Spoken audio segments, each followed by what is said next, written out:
Tamil Nadu Minister Senthil Balaji, the Mantri, was hospitalized and in the ICU for chest pain after his arrest. Stalin blames ED for Senthil's health. Violence in Bengal rages on. Bombs hurled in South 24 Parganas. Bombs in buckets found from Bankura district. Clashes between TMC and opposition takes centre stage.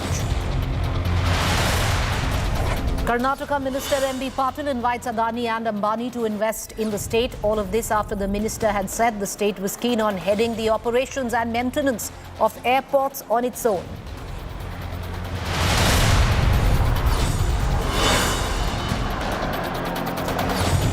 Amidst ad row, Maharashtra government's Hum Saath Saath Hain damage control message to the BJP. Shinde government releases new ad featuring Fadnavis and Shinde as the face of development and growth in Maharashtra.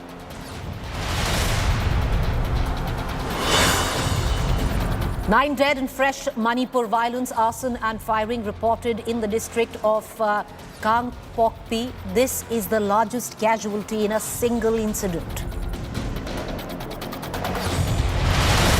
Donald Trump pleads not guilty in classified documents case. Court releases Trump citing no potential flight risk.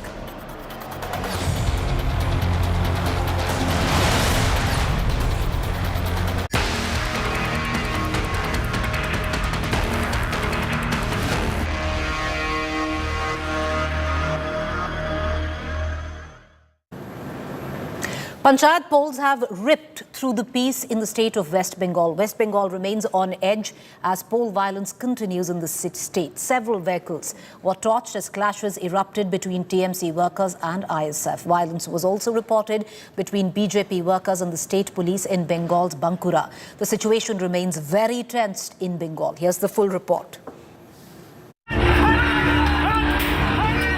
Stones pelted. Cars smashed. Lathi charge by police. Bengal is on the edge as it heads for the next Panchayat elections. Several TMC workers were injured in clashes with the ISF in Bengal's South 24 Parganas. Bombing had happened, crude bombs were hurled over here. This is what it's being stated by the locals over here, the ISF workers over here. It's the 5th day of nominations, and yesterday there were reports of violence in Bhangar 1 in South 24 Parganas, in Bhangar 2 rather, in South 24 Parganas, and today we are here at Bhangar 1 where there has been numerous instances and reports of violence. The situation remains tense in South 24 Parganas as several people were also injured in the political clashes that broke out. Bricks were pelted at it. The windscreen is completely vandalized. Even over here, if we look at it, there are the byproducts of the broken window screen, which is still inside this particular vehicle. This was being used to ferry police officials. Over here, there has been instances and reports of crude bombs being hurled on each other. That is the ISF and the Trinamool Congress. This is what both of them have alleged. BJP workers clashed with the state police in West Bengal's Bankura. The BJP accused the state police of stopping its MLA from filing a nomination. The atmosphere remains tense in parts of Bengal. Police detained 8 people with a bucket full of bombs in Bankura. The BJP attacked the Mamata government for failing to restore peace, even drawing parallels between the Bengal poll battle and the Russia-Ukraine war. कल भी भांगड़ में हम लोग देखा है बमबाजी हो रहा है, आज भी बमबाजी हो रहा है सुबह से। ऐसा तो लग रहा है कि हम लोग रशिया या यूक्रेन में हैं। और ये जो बुरी सिचुएशन है इसका दाय ममता बनर्जी को लेना पड़ेगा, क्योंकि वो पुलिस मंत्री है और आपका अगर थोड़ा सा भी शर्म हो आप रिजाइन करिए। ये सब गुंडा तृणमूल का नहीं है, बीजेपी का दलछूट हुआ, कांग्रेस का दलछूट हुआ गुंडा, उसको काम है तृणमूल का शरीर पर काली का दाग लगाना, वो कर रहे हैं, लेकिन वो पकड़ जाएगा जल्द से जल्द। लेकिन इतना शांतिपूर्ण आसानी से पीसफुल चुनाव होगा ये 50 साल में कभी नहीं हुआ। The Calcutta High Court has directed the Bengal government to call in central forces for assistance. Will this move help to ease the tension in the state? which remains on edge. With Suragni from South 24 Parganas, Bureau Report, India Today. Ritik Mondal joining us live from Canning, West Bengal, gets us and takes us through the latest in terms of the ground situation in the state.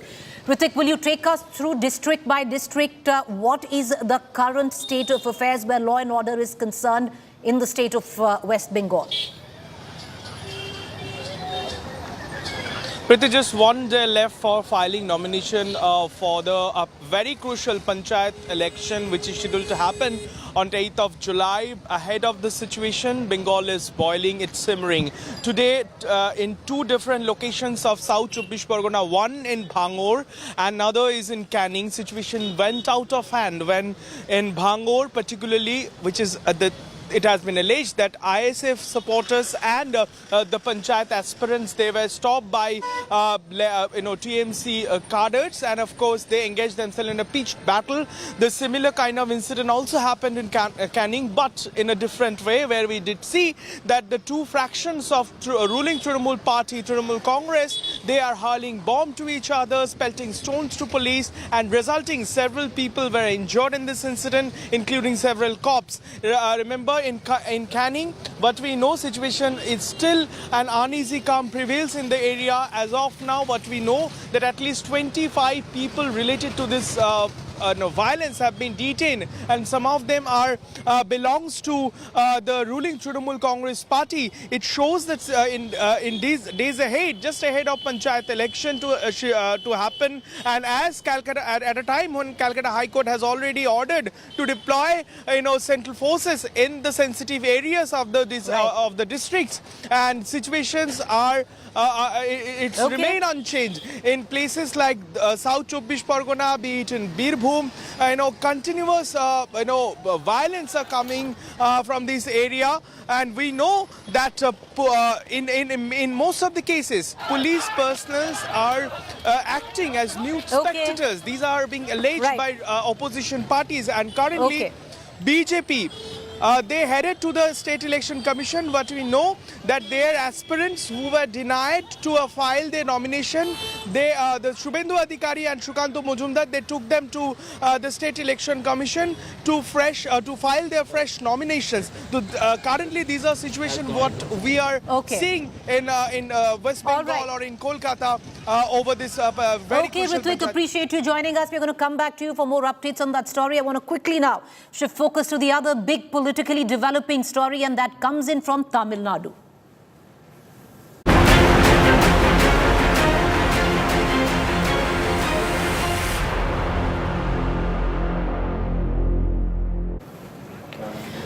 A big political showdown unfolding in the state of Tamil Nadu moments after State Minister Senthil Balaji was arrested by the ED in a cash for jobs scam probe. He complained of chest pain and was moved very quickly for medical checkup. Balaji has now been remanded to 14-day judicial custody. Meanwhile, the BJP has slammed Stalin for backing what the BJP calls a corrupt.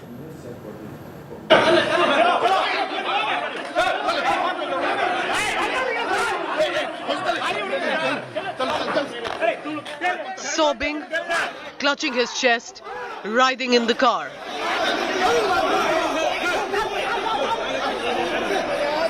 This is Minister Senthil Balaji, moments after he was officially arrested by the Enforcement Directorate.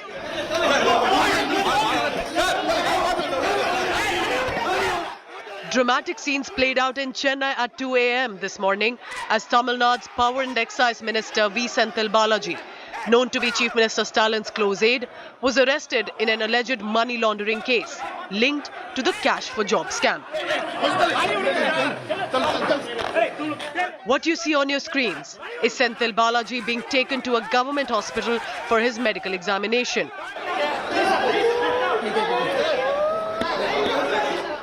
When he broke down, claiming he was in immense pain and complained of chest pain.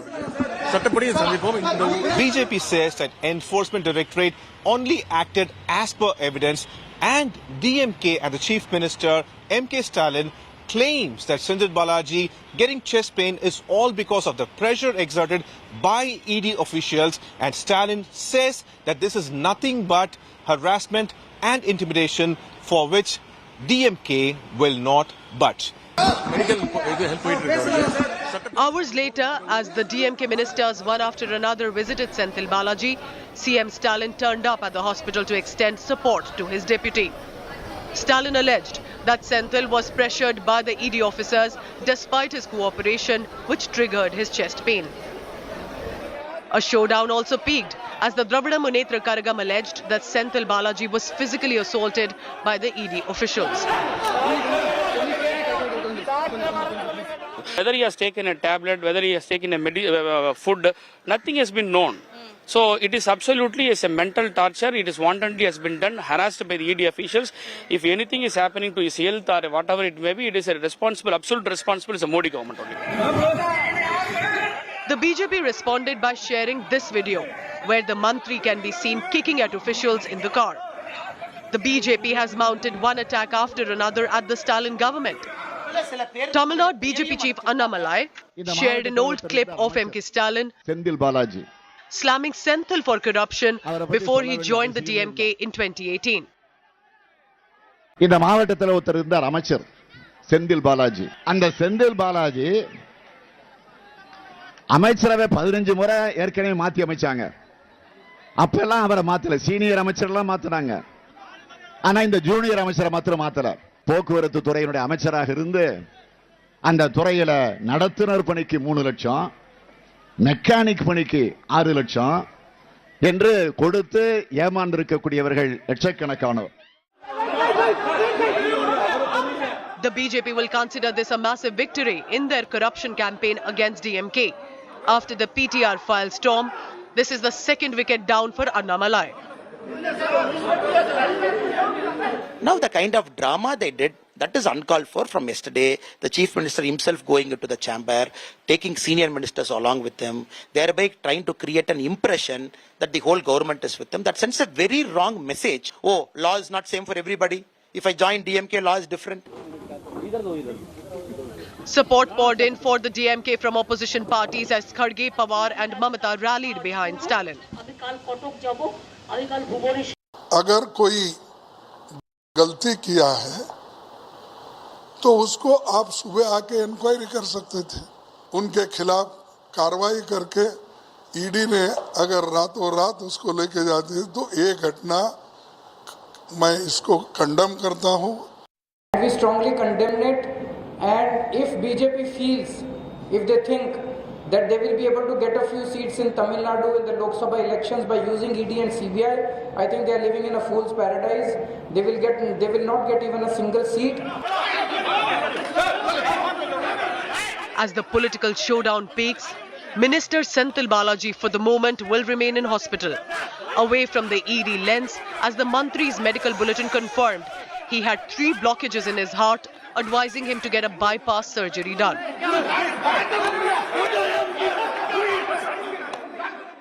Even though the DMK terms the arrest of Senthil Balaji as politically motivated actions by the central agencies, the fact of the matter is the pressure is mounting on the DMK.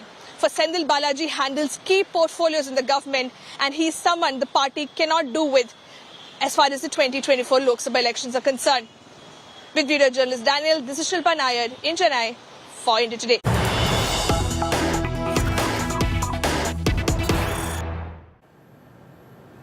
Let's cut across to the latest news break that is coming in, and it's a huge statement made by Nitish Kumar, Chief Minister of Bihar.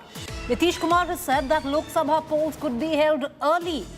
He says Lok Sabha polls could be held in 2023. On what basis is Nitish Kumar saying what he is saying? We're going to try and get an understanding on the genesis of that comment. But Nitish Kumar has been the man, not just the Bihar Chief Minister, but he and his deputy in question, Tejashwi Yadav, have been the emissaries of the Congress trying to build a political unity or a Mahagathbandhan of sorts which will oppose the Bharatiya Janata Party in 2024. In that context, this is huge news because Nitish Kumar has come out and said that Lok Sabha polls could be held in 2023. Is it that Nitish Kumar feels that the government in question, the BJP, might look at preponing the polls? Or is there more to it? What was the reason behind this statement of Nitish Kumar? We are going to try and get in a larger understanding. But this is big. It's a big statement coming in. But listen it to Nitish Kumar. Coming right back.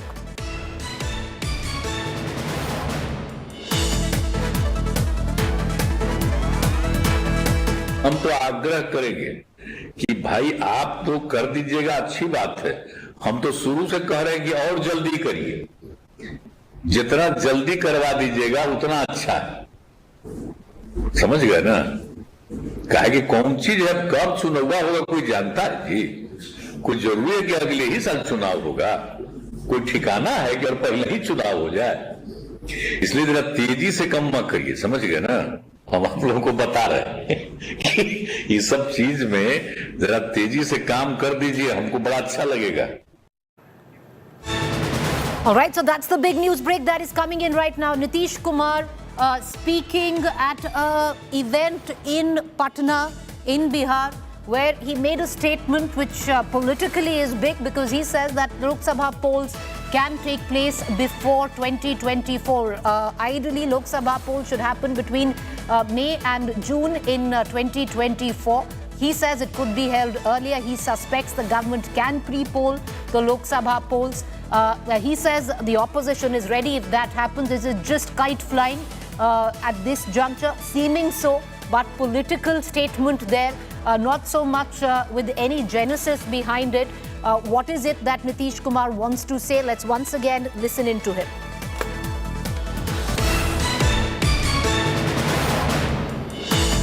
हम तो आग्रह करेंगे कि भाई आप तो कर दीजिएगा, अच्छी बात है। हम तो शुरू से कह रहे हैं कि और जल्दी करिए, जितना जल्दी करवा दीजिएगा उतना अच्छा है। समझ गए ना? कहे कि कौन चीज है, कब चुनाव होगा कोई जानता है जी? कोई जरूरी है कि अगले ही साल चुनाव होगा? कोई ठिकाना है कि और पहले ही चुनाव हो जाए? इसलिए जरा तेजी से कम मत करिए। समझ गए ना?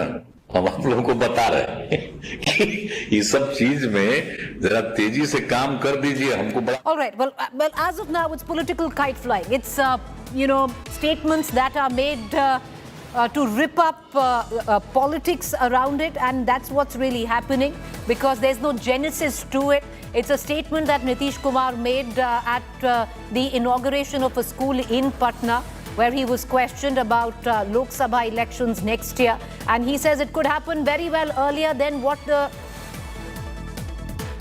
scheduled time for Lok Sabha elections is. Cutting across to Aditya Vaibhav from Patna, who's joining us. Aditya, in what context did Nitish Kumar say what he did?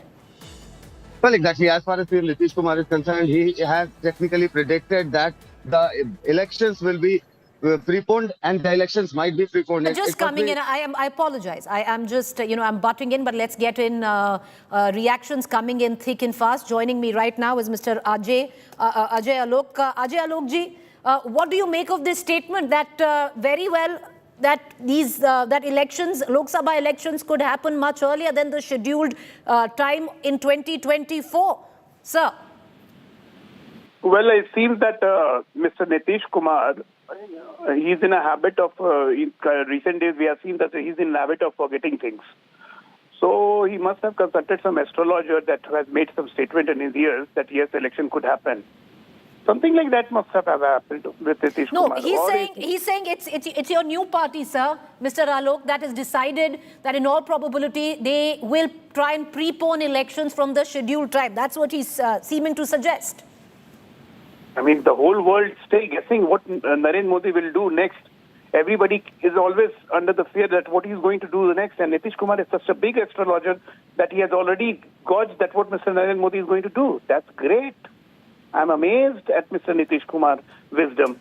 It is nothing but insecurity and in a way to pressurize this all political opposition that please listen to me and listen to me quickly. Don't ignore me. Come and sit with me and do whatever I want to say. It's utter frustration, nothing else. All right. Okay. Ajay Alok, appreciate you joining us. Ajay Alok, a newly minted BJP leader. Thank you there for joining us. But yes, right now in terms of context, this is only political kite flying. These are political statements. Do they really have any genesis or meat behind them? Absolutely not. But in that context, Nitish Kumar making a statement saying that the current government, the BJP, could be looking at preponing elections where Lok Sabha is concerned. All right, I want to cut across back to my colleague Aditya for a quick comment. Aditya, in what context was that statement made?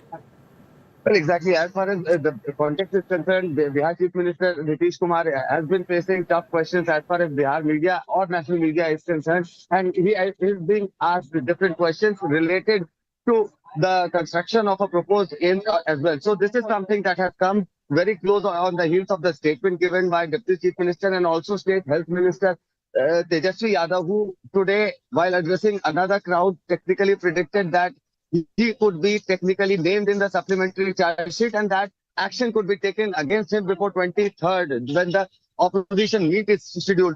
So this is something that you can categorically see that from Mahagathbandhan leaders, there are different voices coming in and there are different opinions as well. So they are actually trying to connect to people and they are also making some propositions. But then what actually is behind the entire proposition or what fact actually backs it all is something to come out next. All right, Aditya, appreciate you joining us. We're going to come back to you. But once again, you know, these are statements which are made to stir the political pot. And that is the context in which Nitish Kumar said what he did. No genesis behind it, but political kite flying at its best. With that, cutting across to the big developing story that we have our eyes on, viewers. And it comes in from Uttarakhand. After an alleged abduction of a Hindu woman by two Muslim suspects, an alleged abduction, Hindu right-wing groups have now claimed a love jihad angle. They've taken out rallies and are now looking to hold a massive Panchayat in the state of Uttarakhand in one district to basically castigate Muslims. What has happened at the back of that? Here's more.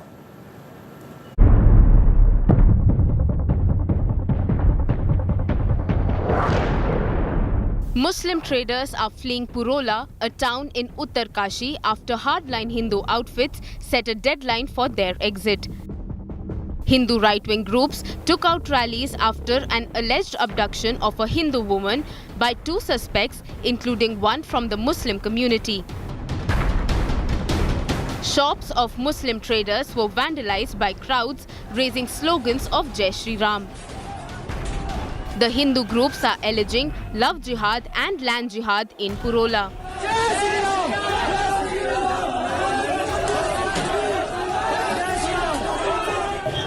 बाहर से जो लोग आ रहे हो यहाँ पे स्थानीय लोगों के लव जिहाद लैंड जिहाद की जो घटनाओं के लिए उनका एक सोची सारी जो उनके योजना के हिसाब से जो काम कर रहे हैं, इसी का ये कारण है जो आज बड़कोट में स्थानीय पुराने लोगों को भी आज वहाँ से बड़कोट छोड़ना जा रहे हैं.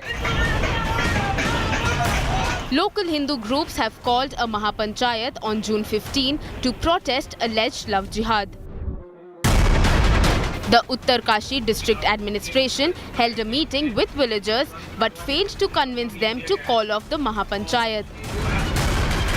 The authorities have not given permission for the gathering.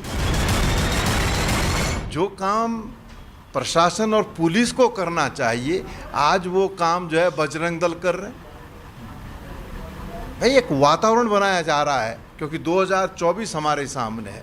24 हम कैसे जीतें, उसके लिए भाजपा और आरएसएस का जो एजेंडा है, उस एजेंडे के अनुरूप चल रहे हैं. Some Muslim bodies in reaction have called a Panchayat on June 18 in Dehradun. Chief Minister Dhami assured proper law and order. कोई भी अगर संदिग्ध पाया जाता है, संदेह जिसके ऊपर होता है, तो उसकी पूरी जांच होगी और जांच में कहीं भी पाए जाने पर सख्त कार्रवाई भी होगी. इसी प्रकार से जो लव जिहाद के जो मामले आए हैं, उस पर भी हमने सख्ती से जो है उसकी जांच, सख्ती से उस पर कार्रवाई इसके लिए पहले ही कहा है. The police are holding peace meetings with both communities in Purola. Additional forces are deployed for protection of Muslims. Bureau Report, India Today. All right, I want to cut across immediately to Uttarakhand DGP Ashok Kumar joining us live. Appreciate you taking the time and joining us, sir. My first question, the tension in the state has its roots in an incident in Purola in Uttarkashi. A woman, as reported, allegedly abducted by two people. People there are alleging a love jihad angle. Is there any substance at all to that charge? What is the case, sir? There is tension in the area, Purola area. There was a girl who was being abducted by two boys, and the issue started with that, and the emotions ran high. Police registered a case and arrested the culprits. And after that, there have been tense moments, and called this Mahapanchayat on 15th of June, which we have not permitted. We have not permitted, and we have imposed 144 CRPC for tomorrow. Sir, as you mentioned, a Mahapanchayat by Hindu groups is called tomorrow. You've just said that. Now, all of this is happening in defiance of prohibitory orders, if I'm not wrong. What measures are you and the police taking to ensure complete peace prevails, sir? See, we will ensure that nobody breaks the law, and anybody who attempts to break the law will be dealt with strictly, and we will ensure that peace is maintained.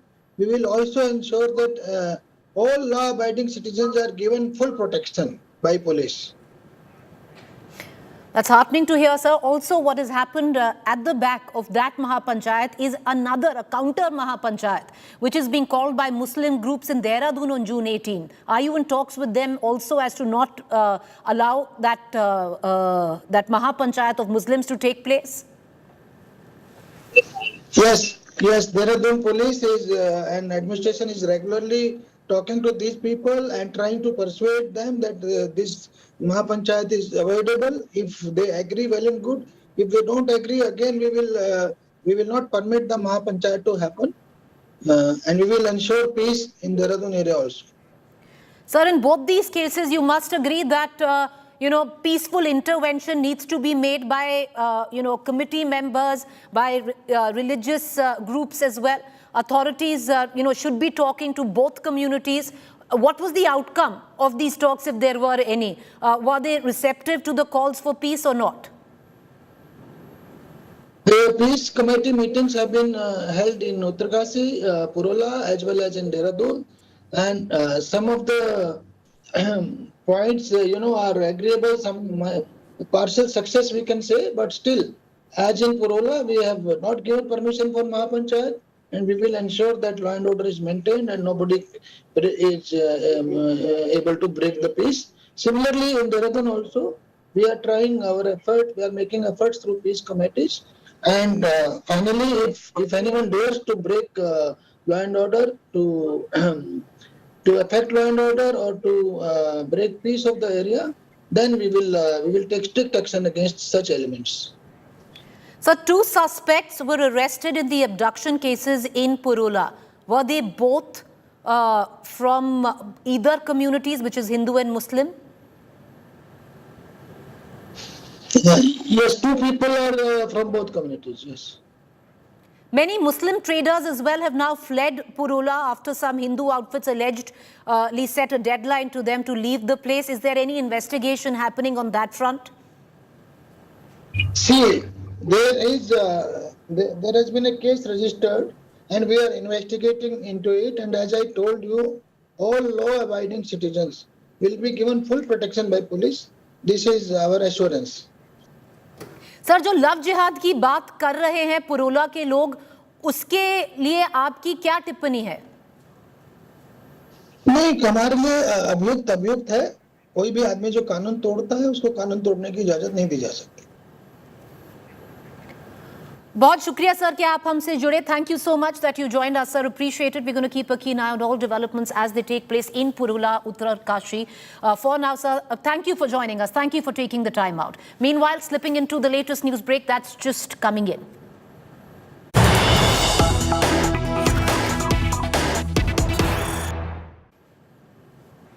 All right, the latest news filtering in. The Law Commission of India solicits views and ideas of the public and recognized religious organizations about the Uniform Civil Code.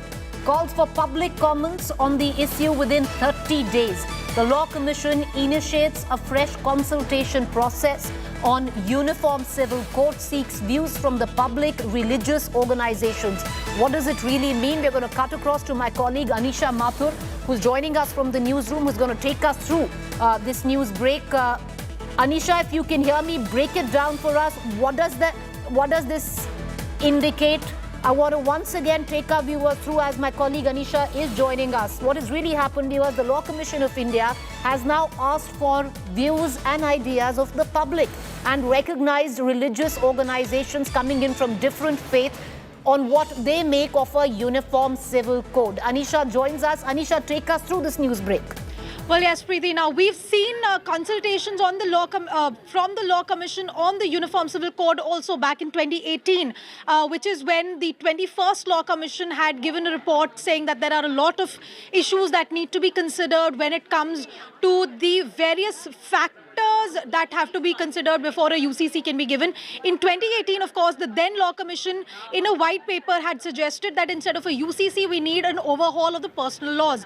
Now, with this 22nd Law Commission being set up by the Government of India, they have now called for public consultation. A notification has been issued on the 14th of June by the Law Commission, and I'm reading it out here for our viewers, that they have decided again to solicit views and ideas of the public at large and recognize religious organizations about the Uniform Civil Code, and those who are ready and willing to be part of this consultation process can present their views within 30 days to the Law Commission. Of course, there is an email address as well as an online format that is available for any person who wants to come in and give their suggestions. But it is a big thing for the country, as with a lot of problems that we are seeing with regard to questions about religion. We've seen a lot of questions about property, about marriage, divorce, etc. coming also before the Supreme Court. So very clearly, with the consultation on the Uniform Civil Code should throw up some sort of a path that the country could then follow. Because remember, the question of particularly of marriage, divorce, maintenance, inheritance, etc. is something that is a very important matter. Back to you.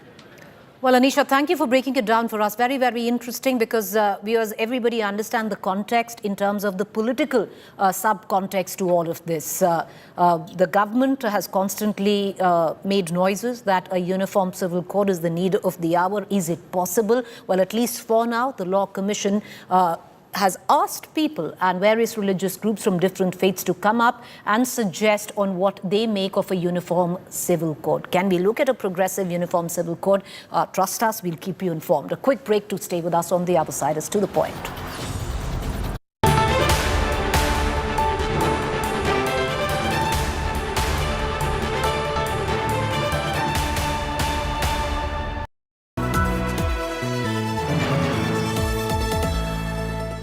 Where the software engineer meets the cool UI UX designer, meets the gifted content writer to create the big dream.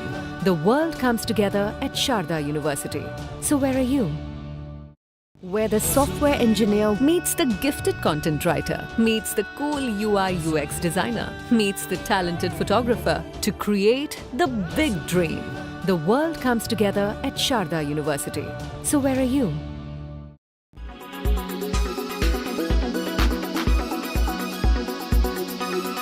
Think about these high airfares across the domestic sector, and what can be done to reduce them? You know, Karishma, I think every once in a while, when there is suddenly a demand-supply sort of gap, there is this, sometimes it happens that there are these fares that peak. And frankly, I've said this, the same boring thing for now almost 15, 17 years, that airfares consistently should be affordable. Now, there will be always some peaks and troughs depending on how much there is demand, but there should not be any gouging of fares. You know, there should not be any unnecessary abuse of a particular near-term opportunity. How do we bring fares down? I mean, which is what you asked me. I think it's probably a combination of two things. At an overall level, there needs to be a consistent supply of new capacity coming in, because India is a highly underpenetrated market. For a country of 1.4 billion people, give or take 500 commercial airplanes is really nothing. and not all those 500 commercial airplanes are flying, and not all of the ones which are flying are in the domestic market. So it's the actual domestic capacity is even less than those 500 airplanes. So just continuously new capacity coming in, new airplanes coming in to meet that demand is the basic fundamental. The second is that, I have a reasonably simplistic view on fares, that, it should be at a level which meets the cost of an airline.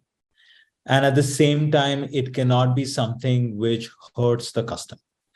Now, the way to really do that is, even when you're bringing in new capacity, for airlines to be able to focus on their cost structure.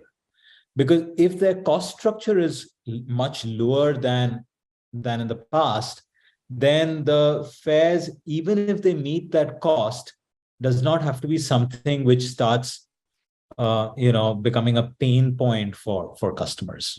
So I think this is the way I kind of look at airfares.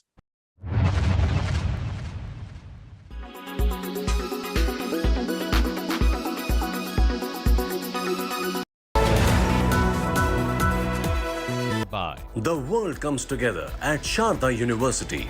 Tata Altroz. OMG, it's the Altroz iCNG. Bajaj Allianz Life Diabetic Term Plan.